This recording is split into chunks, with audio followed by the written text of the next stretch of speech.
Hello, Indra. How are you doing today? I'm doing very well, Ash. I'm happy to be here with you today. Great stuff. Thank you so much for your time. I know you're very busy, but I wanted to learn something from you, and I thought what could be the better option to invite you on the pod and then have a conversation. So Indra, just wanted to understand more around the nuances going on currently in the modern worlds around relationship.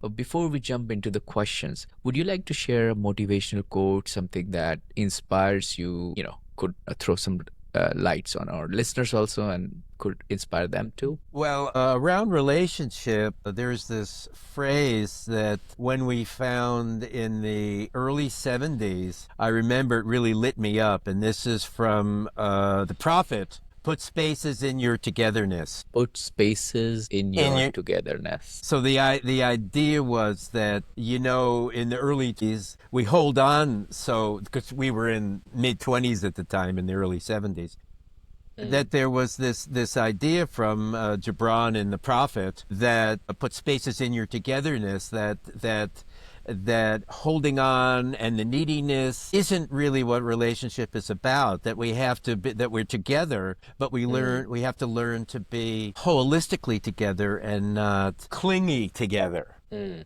And so the Mm. idea was, his phrase was to put spaces in our togetherness.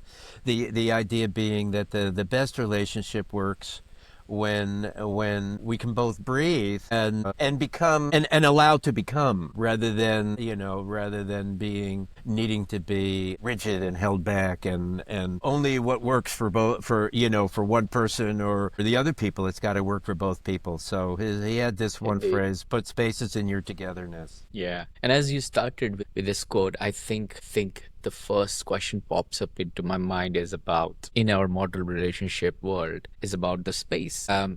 And the question is, can open relationship work long term? I'm not sure if you have came across this word, but open relationship is kind of like a new modern term where you be in a relationship with the person, but that person and you yourself is also allowed to date someone else, which is weird for me personally, but there are a lot of people who are in an open relationship. If a 21-year-old teenager or a 35-year-old matured adult person goes on a dating website nowadays, one out of every 20, 30 profiles you look into these dating apps says that they are on an open relationship, which is weird for people because they are there for a relationship at the first place. So some couple thrives in ethical non-monogamy while others struggle with jealousy and boundaries. Going back to the point, like, do you think open relationship is kind of going to survive in this world, or is it just a trend right now? Well, I'm an old guy, so I've been around, but I wouldn't call myself an expert on open relationship. I would say, what is work? I want to say, how do you define work? Can it work? Well, how do you define work? And I think that, yes, of course it can work. But it may not work for your whole life, and there may become a time when I think it's I don't know if the word is unusual, or it's not all the time that the people feel the same way. And so perhaps one of the partners feels okay, one of them says let's do it, and the other one says Mm. okay, let's give it a try, and then they try it and it's okay, but then after a while it isn't okay, and so things change. And Mm. I don't think, I mean, what is the nature of the relationship? If the relationship is, I'm going to call it friends with benefits, then sure, it'll Mm. work. But if it's committed and kids, some people can make that work. I had one client whose daughter was in a foursome with, I think, was, I've heard this before, is it two guys, two girls, maybe most Mm. logical? And sure, it can work, but maybe not long term, and maybe people grow and change, and then it doesn't work. So rather than, my thinking would be is to not create an absolute around it, is to give it a, it's worth it. People are welcome to try anything. And Mm. will it work? Depends on how you define work, and it depends on if people are allowed to grow, and it depends if people can change and be honest with their feelings rather than accommodating with their feelings. So let's go deeper then. I think the fundamental question here is not about being in open relationship. It's about what human wants from relationship. Let's go deeper. You've been helping hundreds and hundreds of people from last, many decades. In your experience, when people come to you for help, what's the primary concerns, or let's say in other words, what's the most triggering concerns people have in their relationship when they seek out help from you? And then based on that stat, we can uncover more about like how and what kind of relationship humans, being male and females, we are seeking in our life. Well, I don't really deal so much with the specifics because the specifics aren't really that important because they change per person. But the thing is that people, like most of the time women will say, well, I want a relationship. And I will say, well, if you want a relationship, you can have a relationship. You're attractive. You can have a guy, but that's not really what you want. And they say, well, no, that's not really what I want. What they want is something special. And something special means that there's give and take,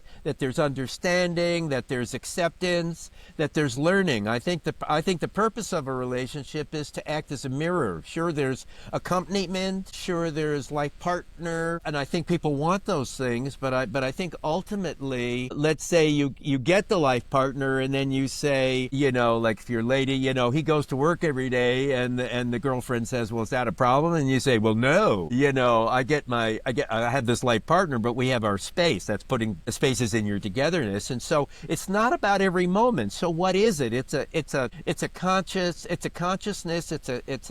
It's a vibration. It's a feeling of acceptance. It's a feeling of love. It's a feeling of understanding. It's a feeling of, and so then I say, well, he's not here yet because he's got to make himself special. He's doing his work, and that your responsibility is to get special and do your work. So when you do meet him, he's going to recognize you. Because if you don't do your work, he'll be special, but he won't recognize you. And so the process is, if it's accompaniment, that's easy. But as you get older, you find that it's not about being with somebody. It's not about intimacy. It's about something special that you can't even almost put your finger on. And what it is I would say it's love. And I think it's being loved and allowing to love. I appreciate in my wife that she lets me love her the way I want. And I don't mean positions. I mean that, that I can come over and hug her and just appreciate her how she is. And that really feeds her. It's not a Hallmark card. You don't know what a Hallmark card is, but it's not a greeting card greeting. It's not, I can tell my girlfriend. It's just a moment. It's just a moment. It's just a smile. It's just a sweetness. And that's what we want to make the years with. We want to make the moments that, so then the years are filled with that. And I totally agree with you. And I can share my experience also. I come from Asian country. I moved to England multiple decades back, but I'm dating somebody who's from Germany, but she was raised in Latin America. In her culture, she's always hugging me, kissing me, saying me I love you. But in my culture, we don't. We never say that I'll be there for you to help you. We never say I love you because it's still a taboo where I come from. But what annoys me is that even though I understand and I lived in this Western world for so long, my brain is not habitual of that kind of reaction. So if I want to care for someone, if I love someone, I wouldn't say or demonstrate it with my words. But yes, when that person needs me, I'll be there. I will leave everyone else and be there when that person is in the need. That is how we express the love in our culture. Whereas in her culture, if you buy a gift and give it to your partner, if you kiss your partner multiple times in a day or hug them, that's how they express it. And that's where the modern relationship challenges come into the scene. And I'm grateful that you have mentioned this, because that has been one of the things which we've been talking about for a while now. So how do you tackle these kind of differences, and what makes it special when these differences come along? Well, a great question and a wonderful example. So the thing is, which you sort of alluded to, it isn't that you don't feel it, it's that you don't express it. And that's really important, that it's not that you're not feeling it. It's just not, it's a more of a closed off society where those things are assumed but not expressed. And in her society, it may be that they're not so assumed, so they need to be expressed. And I think that the ultimate, I think what has to happen is that everybody has to grow up. I don't mean that you're a kid, but I mean we grow up and we experience. And so the reality of it is that you have to learn to love. And maybe my way wasn't my wife's way, and it may not still be my wife's way, but that doesn't mean that she doesn't appreciate it. And the idea that it could be that it's part of me. I haven't really asked her. It's not really that important. But the idea is that you accept it as the other person. But in that is the acceptance and the growth to accept people as they are. And because you know, you may not think of eating fish on Friday, but if she was raised Catholic, maybe fish on Friday is her thing, and you learn to accept it, that you don't have to eat the fish, you don't have to love the fish, you don't have to give up that you don't. This isn't your, I don't know why I picked this one. It is no particular importance, but you have to learn to accept it. You don't have to live it, but in that acceptance, it has to be a complete 100% acceptance. And in that, then you're accepting her, and that you can appreciate her for as she is, and she can appreciate you for as you are. And the thing that you have to let go of, which maybe is still a little bit there, is that wanting them to be different, wanting them to be the way that you are, that I don't want my wife to be my way. I want my wife to be totally her way. I want to be able to be my way and her being her way. And that's easy for us now. And starting a relationship in your 50s is a whole different game than 20s and 30s. Yeah. There's a lot of water under the bridge. And, you know, we had a few battles. Beginning is, I don't know, 7 years, something, you know, not a lot of battles, but they came up, and then things changed, and there was more acceptance, and the acceptance comes from within of the self. It has nothing to do, it ultimately has nothing to do with the other person. We can label it the other person, but it isn't. In fact, I was just mentioning this yesterday to a young friend of mine. Ultimately, it's acceptance within ourselves that gives us the ability to accept ourselves as we are, and then we learn to accept the other person as we are. But it has to come, it works, it probably can work both ways, but you can't really accept the other person till you really accept yourself. It really, the seesaw tipping has to come from the inside, because maybe Lady A, you can accept her how she is. Now Lady B, can you accept her as she is, you know? And I was so mad initially when we started our relationship. She moved in with me a year and a half back, right? Actually 2 years now, almost. And I'm habitual of, like, in an environment where people don't go to the kitchen, make food, eat, and go back to their study. I'm habitual of a home where if there are more than one person, everybody should be consulted, and then one person makes the food, everybody eats it, and then we go. So initially when she used to do that, she used to ask me, what do you want to eat? And then if I'm busy or something, an hour later, if I go back to the kitchen and I see, oh, somebody already has eaten and there's nothing for me. And this was a big change for me, because I am not comfortable with this kind of environment around me. I am raised in an environment where I go to the kitchen and the food is ready. I just put it in my plate, eat it, thanks to the person who made it. Yeah. You know, provide all the love, and then go. And the God that provided the food in the first place. Exactly. And then I was so mad for like at least a month or something. This kept happening. There was many times when she reads books and go to the book reading. So there was many times she went for the book readings and then she ate outside and then she came back home. But it's okay in her culture. In my culture, it's not. It doesn't matter how late you come. It doesn't matter how far you go. If you're in the same city and you're coming to the same house, we wait for each other to eat together. So I had to explain it to myself by not just going through, Google and ChatGPT nowadays, but also learning it through YouTube, that it's very normal. people eat at different places, even they're living in the same house. And I had to curb my madness and understand it. And then slowly, after 2 years, now I just go to the kitchen, make some pasta, eat, come back, and I'm okay. But can you imagine my madness initially for that 2, 3 months? How did you? So it took me a long time to learn that because, I didn't have the information. Do you have any tips for our listeners if they are facing this kind of issues? How should they tackle this? Well, how about that this is the purpose of the relationship. So they should tackle it by being authentic. They should tackle it by being honest, by not judging, by the immediate reaction is to find fault, and the more measured reaction, which you kind of got to, is to realize that it's not personal, that it's not about you, and it's that I forget what you said, Latin America or South America, Latin America. Yep. Latin America. Okay, so Latin America versus I forget what you said, India or.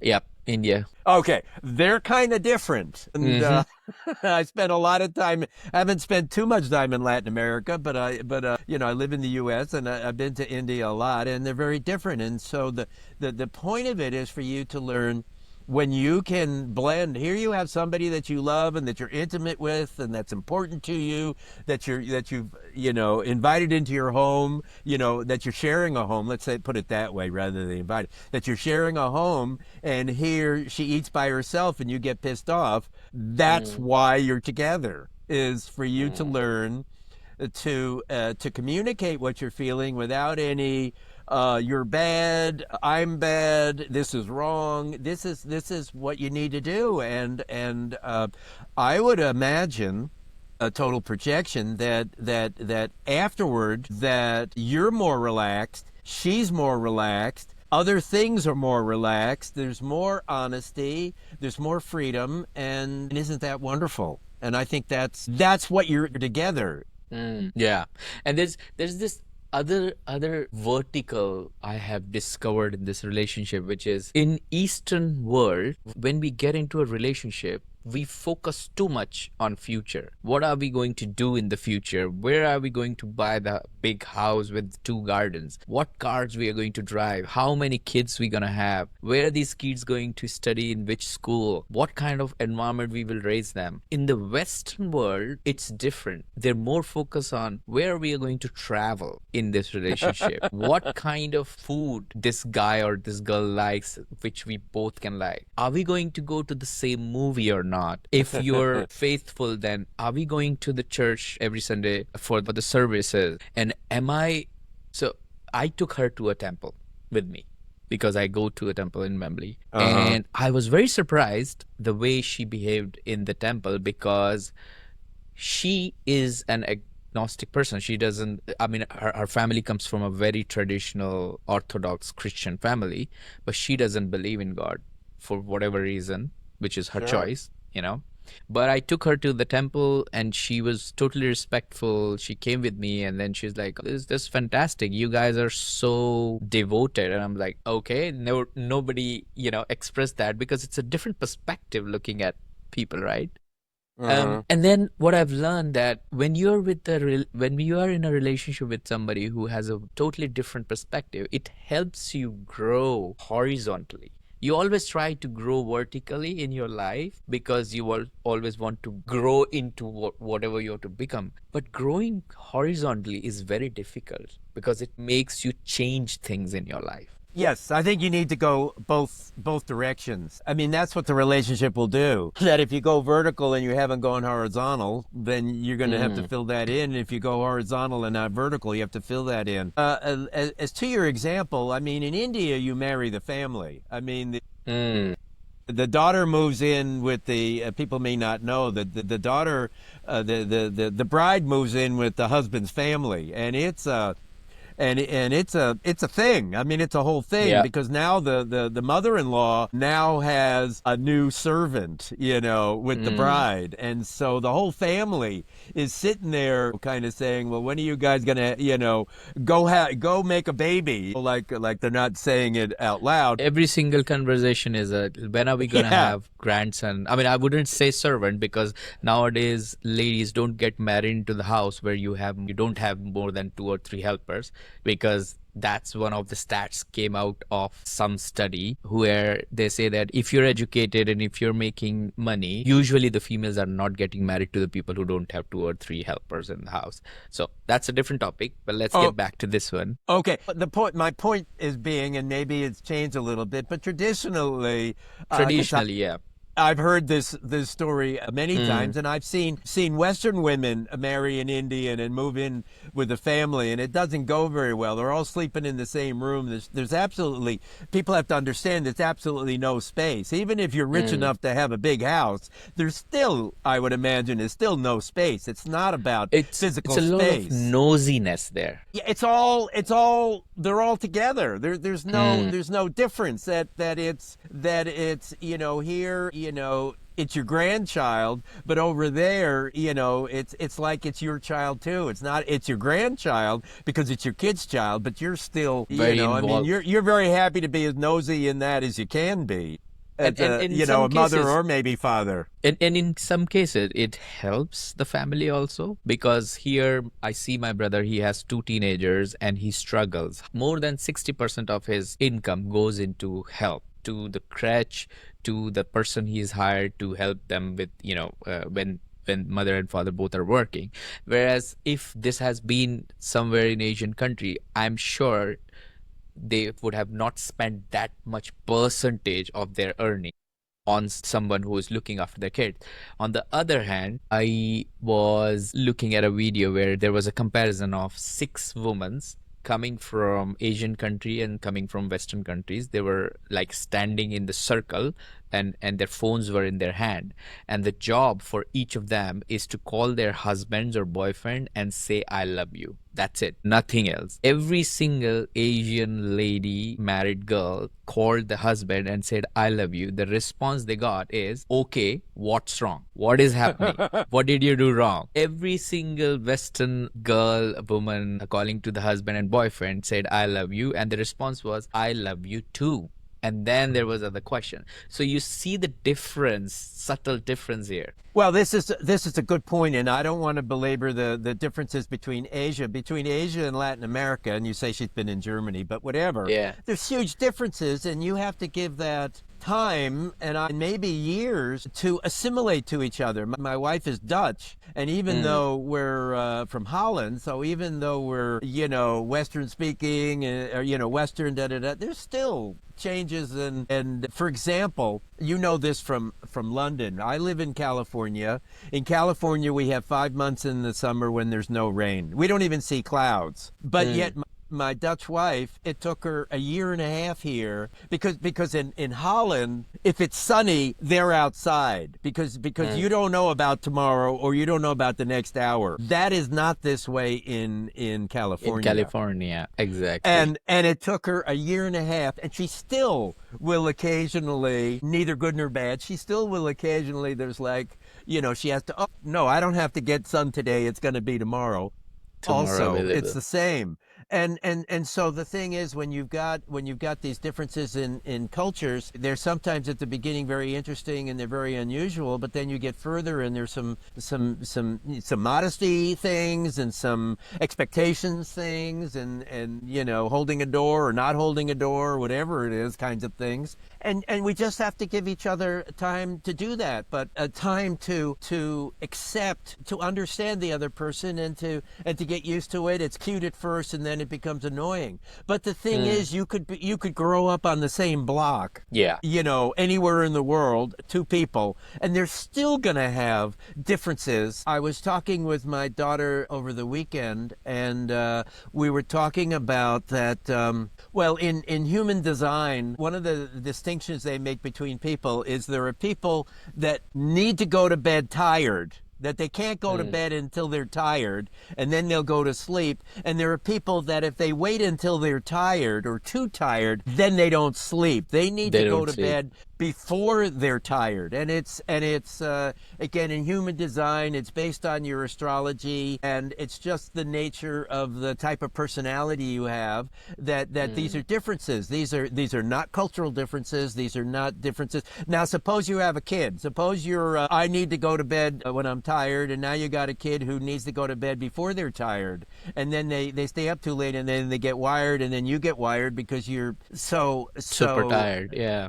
yeah, so this will be, there's people who like to eat when they first get up, and there's people that want to wait. My daughter was talking about how her husband, they get up early quite often. They have early work, and the husband is up and right away, and my daughter doesn't have that kind of personality, and she's slow to wake up. And so Mm. it's not about these kinds of issues particularly, though it can be, but it's all of these cultural, these not cultural differences, which we were talking about, cultural differences, which are really important, and another whole layer on this. But even if you grew up in the same block, going to the same high school, the fact is that there's still differences in your personality and your, I'll call it biorhythms for nothing else, and also your personality in terms of some people want to open the present and then eat, and some people want to eat and then open the present. I totally agree with you, and I like the word biorhythm because I think I am the first hand experience of this kind of situation. So my partner, she and I dated a year and a half before she moved in, and I love her voice. It is so soothing and everything. But the moment she moved in with me, we started talking when we are in the bed, right? So when we are in the bed, she is next to me, and the frequency of her voice different when she is close to my ears. You see what's happening here? Now, I Uh-huh. am a very sensitive person. If there is anything smelling in the whole house, and I have quite big square foot house, I can smell it from my study. If there is something wrong with the noise, I can do it. That doesn't mean that I don't go to the club and listen to the loud music, or I am in a bar where I'm talking to a friend and getting drunk and I cannot talk with loud people. It's just the particular setting when we are together. Let's say I'm driving, I'm on driving seat and she's sitting on the next to me. And then she speaks. It goes into my ears and then it triggers some kind of nerves in my head that it's super irritating instantly. And I tried to explain it to her a couple of times, and then she said, "Oh, you just don't like my voice. You just don't like my voice. Everywhere else you go, you hear to this loud music and you hear to these loud people, and you're okay." But I don't have to live with these loud people. I just meet them for like, I don't know, half an hour and I'm okay. Yeah. So I totally agree with you with this biorhythm theory because it happens. Well, this is really an interesting situation because this is higher level. Is that Mm, it's fine for you to have your preference, but the thing is that the preference has to be there without the feeling that there's something wrong with the other person. exactly. That you have to do it in a way and have it, and you have to learn to have a maturity in your relationship to be able to feel the acceptance. I call it, Mm, sometimes I refer to this as that you can, living in gray, that you can love somebody but not like what they do. That mm. doesn't mean you don't love them. But this takes a sophistication, a lot of experience to be able to realize that dress may not look good on her and you'd rather she doesn't wear it, but that doesn't mean that not a good person, and that doesn't mean that she has a bad body or whatever. It's just the particular combinations of those things that because we are stuck with our upbringing and our experiences, and no matter how old you get, you're going to hear your parents in your head. Good boys don't, good girls don't. We don't do that in this house. Whatever it is, your experience. That cracks me a lot, and thank you for sharing that, Indra. Like it's like you are so much wise that you're triggering like spot on point. So she loves feathery jackets, and every time she wears those leather pants and feathery jackets, I say, "Oh, you look like Russian prostitute or something," because I've grown up watching all Bollywood music, Hollywood movies, and this kind of feathery jacket I see and I say, oh, my brain just goes there. And it's like, how come you say that? I bought it from like, I don't know, Harvey Nicholas or Worley. It's a super expensive brand and like nobody Uh-huh. can afford it. And you're calling me that? It's like, no, it's just like the triggers. You cannot, it's like the new AI LLM model, right? You cannot unlearn what you have learned, isn't it? Well, you perhaps can't unlearn it, but you can certainly de-emphasize it. Yeah, exactly. Okay, and I was thinking that I had this experience the other day. I've been feeling a bit of tension lately and vulnerability. And I was Mm, thinking the other day that I could feel the vulnerability in my body. It was definitely there, but I can mm, also have a disconnection to it. I can also not buy into it, that at the same time. In other words, I can feel the vulnerability, but I can also feel that I'm also radiating on a level above it, that it's also going on. Like I have a stomach pain, but I can still smile and be happy to see you. At the mm. same time, it's the old juggling. That you can I don't know, think two thoughts at the same time. Feel, I don't know, think, but you can feel two things at the same time, and they can be absolute opposites. That I love this person, but I don't like the outfit, and that's okay. Mm. And that's you. You have to understand, that you have your cultural differences, and you didn't have a feathered clothes in India. It's very modest, and the thing about the culture is the things that aren't modest, everybody hears about it. It's not like in the West, nobody will say anything, but Mm. there, maybe It's they won't very, very say, but you'll vocal. know. Yeah, Yeah. you will Okay. So, definitely know. okay. Well, your family will tell you, but they may not tell you Uh, on the street. Indeed, indeed. I mean, I'm enjoying this conversation, Indra, so much, but we are limited of time, and I want to take you to our lightning round where we have six quick fire question also. But before we go into that, let's touch on another fundamental question, which is again based on what the conversation we've been having. Can people truly change for love? Behavior may shift with effort, but fundamental personality traits might remain unchanged. What's your opinion on that? Well, things change. Mm, So that's clear. You might still have the personality point in you, but you can de-emphasize it. That our focus changes. It may be that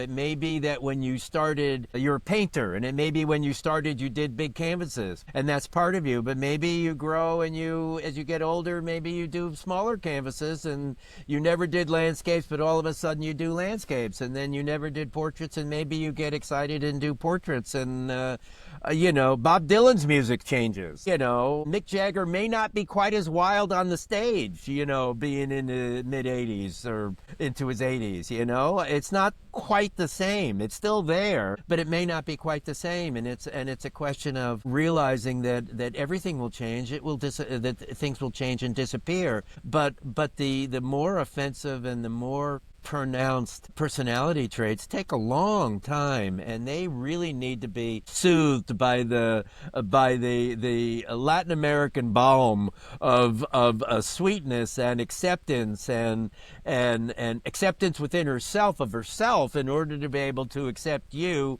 as you are, and then if every time you start dancing, she says you dance funny, chances are you're not going to change your dance. But if she yeah. stops saying that and stops feeling it, chances are your dance is going to change. We're all like this. We're still 5 years old at our From worst inside. times. Yeah, yeah. At the worst times, there's a little kid inside us, and that's, when we get to our late 30s and 40s, that's what we have to let go of, is that little kid that is still there, that pops through. So the best is to just let it go as the partner. It will change on its own over time. And then the other thing, of course, is that over time it becomes less offensive. Quite often. Indeed, indeed. Okay, so let's go into our lightning round. I've got six Okay. quick fire questions for you. At any stage you feel that you don't want to answer that question, just give me a skip and then we move on to the next one. Is that okay? Okay. Okay. Let's Great. see what they're like. Great. Number one, what are the top three relationship rules to be followed in 2025 to be successful in a relationship? I don't know about top three. Let's see if I can come up with some. I think love yourself, the guest is God, and give what you want to receive. Very, very nice and wise. Give what you want to receive. Those are Cool. totally off the top of my head. Yeah, but it's really cool.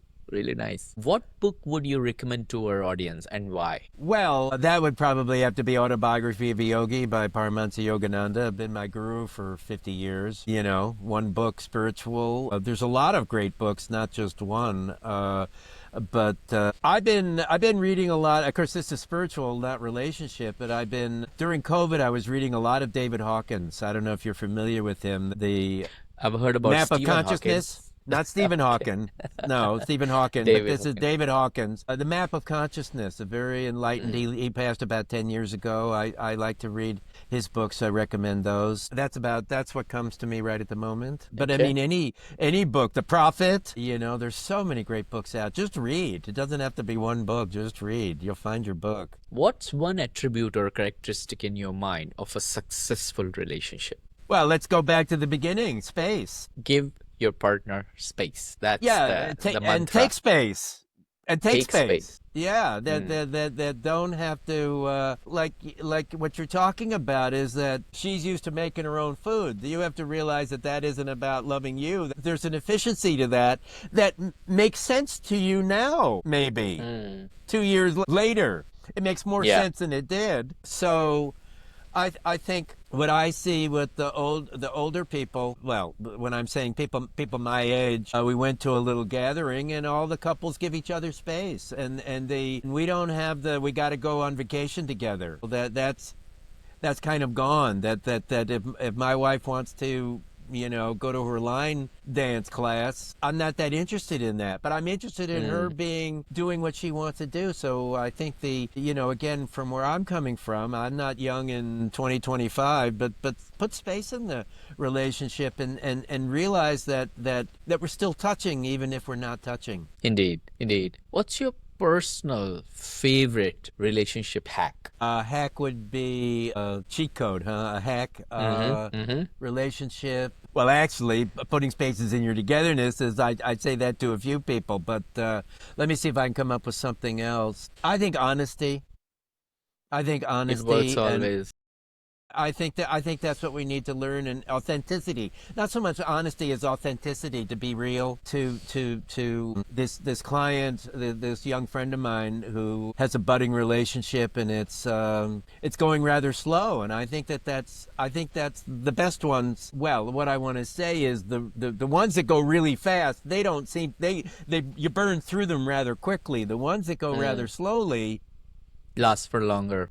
they seem to last for longer, and so I think the authenticity to be real, and for her to say, not her in particular, but for her or him to say, hey, I really like you. Let's try not to make the old mistakes, and let's do it a little differently. I think that's wonderful. I think that's the growth, because the relationship, I mean, the 20s is filled with the same relationship mistakes made over and over, and that's what the 30s are. Is you realize what the mistakes are and you learn not to do them. Don't Of do course, it.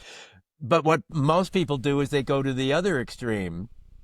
And then late 30s and early 40s, you find a balance in between. Indeed, indeed. What's one secret weapon to keep your physical intimacy intact? Woo! Well, I think communication. I wouldn't call myself an authority on this, but I would say communication. I think that when people know what they like or don't like, I think that that's what they want and don't want. I think that seems to be really, and maybe that's very clear for young people these days. I can't say whether it is or it isn't, but I think that the communication is really important, because if one partner wants to and one partner doesn't, that's the I love you, But I don't, well, it's not that I don't like what you do, but this isn't my time. And that has to be Mm, okay, that you have to learn to be in gray, that it's not about me, that it's about a timing. And we don't have that at 22, you know? yeah. Maybe we have some of it at 28, but at 42, it's a lot clearer. And not to say to wait for time, which time will heal. It will heal these things, but I think the communication is the most important on what the feelings are, and while the intimacy, while the physical intimacy, the act can be really enjoyable, a lot of it, they say for the women more than the men, but I think the men have this too, is like the great moment is the hug afterward. Mm, And so the hug afterward can happen even if there's even if it isn't an afterward. That the feelings can be there. And so while the physical act can be what we think we're looking for when we're young, we find out later that it's not the. When I turned vegetarian in 1970, I remember saying that I took the meat out and I liked the burger. I liked it mm. just as well. That you took the meat out and you had the lettuce and you had the bread and the special Cheese and sauce. then everything. Yeah, and that was enough. That you didn't actually need the meat, The and it was meat. okay. And so I'm suggesting that, and in fact, if you have the patty, if you have the patty and you don't have the special sauce, the bread, and the lettuce, I mean that may be okay too. Mm, But that is a little primal. I mean that is stripped down, but you can also enjoy it that way. And so we have to yeah. learn. We learn. We don't have to learn, but we end up learning to express ourselves. We learn that what is it that you really like? What is it that you really like about? Is it the heat of like a summer? What do you like about summer? Is it the heat? Is it the more daylight? Is it that people are out and about and it's not cold? Mm, I mean, is it sun? I mean, what is it? What is it specifically about summer? What is it particularly about intimacy? What is it particularly about being together? definitely. And I have found that the being together, that the not being together is just as together as the not being together. Great. Meaning Wow. physically together. That Physically together. not physically together, you still have all the benefits of physically together when you feel a connection with a partner. That's where you want to learn to grow to. Great. Thank you. And last but not least, what's an interesting or fun fact about you that most people don't know? Oh, okay. Well, I had this on my media kit. I wrote 5, but I don't remember what they were. I grew up in New York. I was Hmm. born Jewish. I've traveled the world for 25 years, been to 56 countries. Let's see. My first book is almost done, and people certainly don't know about that. It's really been. This is the vulnerability is all around this. The words are finalized. We're finalizing the design. It's an incredibly vulnerable process. And the thing is, I was a book publisher for 10 years. This is not a new experience, but it Mm. is as an author. So those are some fun facts, perhaps. Perfect. Perfect. Indra, thank you Okay. so much for joining me and sharing your story. And if people want to get in touch with you, if they have any questions, what's the best way to do it? The best way is to check the website, indrarinsler.com, or just to email me directly, indrarinsler@gmail.com. I offer readings if I may, because we didn't talk about any of this. I'm a Vedic astrologer, the astrology of India. I use astrology to help us to wake up to who we really are. I'm not into we're stuck in a place. I use astrology as strengths and weaknesses in order to understand the personality, in order to move beyond the personality. I use other modalities, including the Enneagram of personality, and I do location astrology. I have other readings that I do that are on the website that you can check, and they're very deep readings, and the more confused people are, the more I can help. That's really my specialty, is really people that are looking for clarity. So I love to help in any way I can. Please reach out. Awesome. Indra, thank you so much for joining us today and sharing your thoughts, your wisdom, and the impactful work you're doing by helping other people. It's been an absolute pleasure having you on Relationship Labs. Yeah, thank you so much for having me.